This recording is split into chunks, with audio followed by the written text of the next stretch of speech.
Last के 4 या 5 दिनों में सबसे बड़ा सवाल ये है कि हमें रिवीजन क्या करना है एंड कैसे करना है। पहली चीज़ मैं आप लोगों को बता दे रहा हूँ कि पूरे syllabus and number of revision से मैटर नहीं करता कि आपका प्रीलिम्स निकलेगा कि नहीं। अगर ऐसा होता तो आप खुद सोचिए, बहुत सारे लोग ऐसे हैं, बहुत सारे एस्पिरेंट जो 3 4 5 साल से तैयार कर रहे हैं, क्यों नहीं निकल रहा? उनने आपसे ज़्यादा रिवीजन किया हुआ है, ठीक है।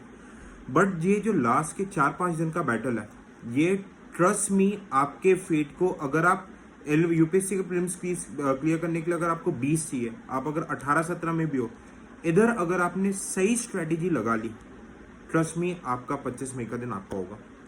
तो मैं आपको 35 to 40 ऐसे टॉपिक्स बताने वाला हूं, आप इन्हीं टॉपिक्स को रिवाइज करके जाइए। ये जो टॉपिक्स है, मैंने इसमें पीवाईक्यूज का काफ़ी इंटेंसिव रिसर्च किया है ना। फिर मैं आपको ये टॉपिक्स बता रहा हूँ, ठीक है।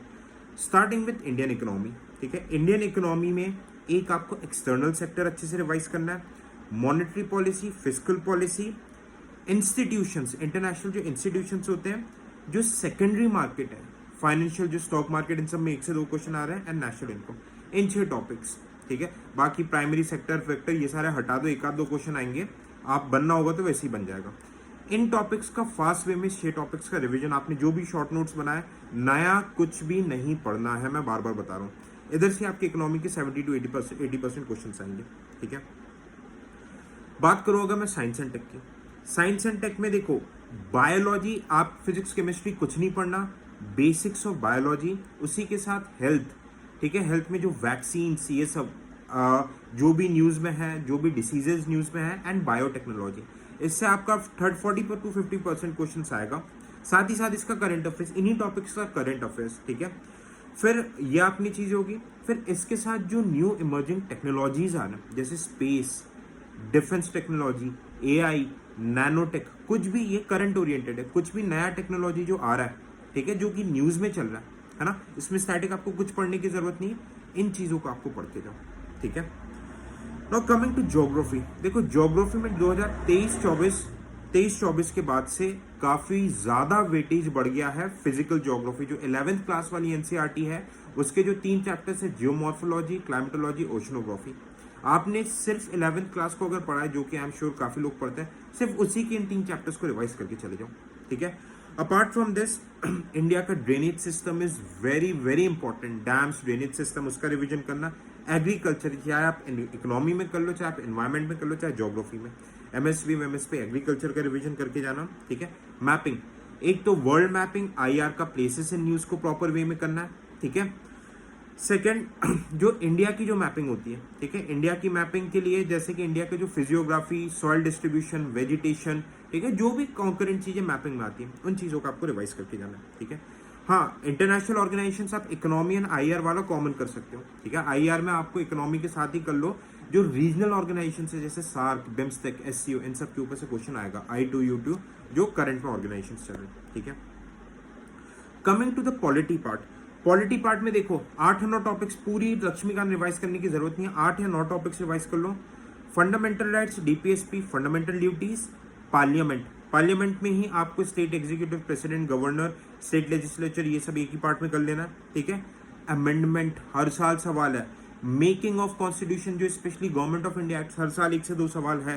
प्रियम्बल के वर्ड्स वगैरह, जो फिलोसॉफिकल जो चीजें आती है, 1 से 2 क्वेश्चन हर साल है, ठीक है। फिर जो आप अपेंडिक्स में देखोगे, जो लिस्ट जो सिस्टम रहता है, स्टेट लिस्ट, कॉन्करेंट लिस्ट, 2 से 3 क्वेश्चन डन है यहाँ से, ठीक है।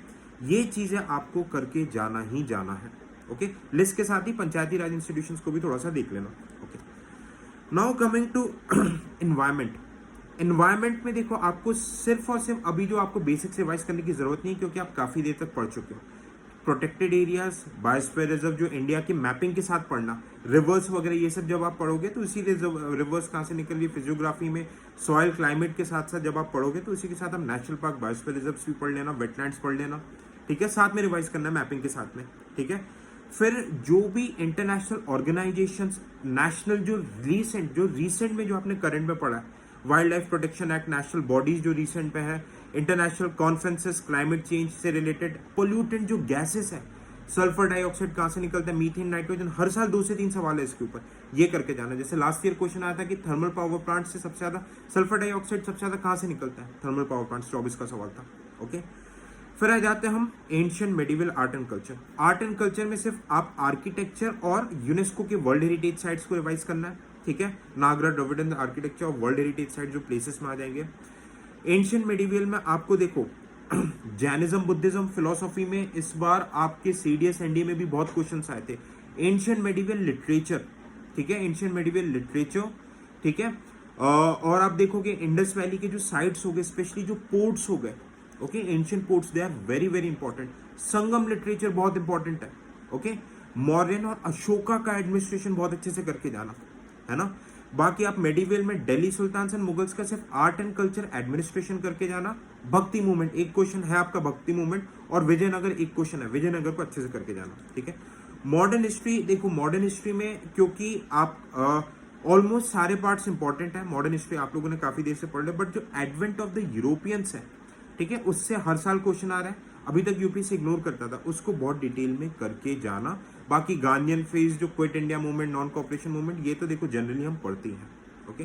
सो ये 35 to 40 टॉपिक्स है, सिर्फ इन्हीं टॉपिक्स को जो मैं बताते जा रहा हूँ कॉपी और पेन के साथ नोट बनाते हुए चलना, एंड मेरे साथ टेलीग्राम पे जरूर से शेयर करना, ताकि मैं जो मेरा सिविल सोल्जर का टेलीग्राम चैनल है उस पर मैं डायरेक्टली इसे शेयर कर दूंगा, जिसका डिस्क्रिप्शन, टेलीग्राम का डिस्क्रिप्शन इस वीडियो के, टेलीग्राम का लिंक इस वीडियो के डिस्क्रिप्शन पर रहेगा, आप वहां से ज्वाइन कर सकते हो। तो thank you so much for watching this, bye bye, take care and जय हिंद। इसी लाइंस पे रिवाइज करना, आपका 80% क्वेश्चंस इधर से ही आएंगे, एंड जो जो टॉपिक्स बताए हैं उसी के करंट अफेयर्स पे फोकस करना। Thank you so much.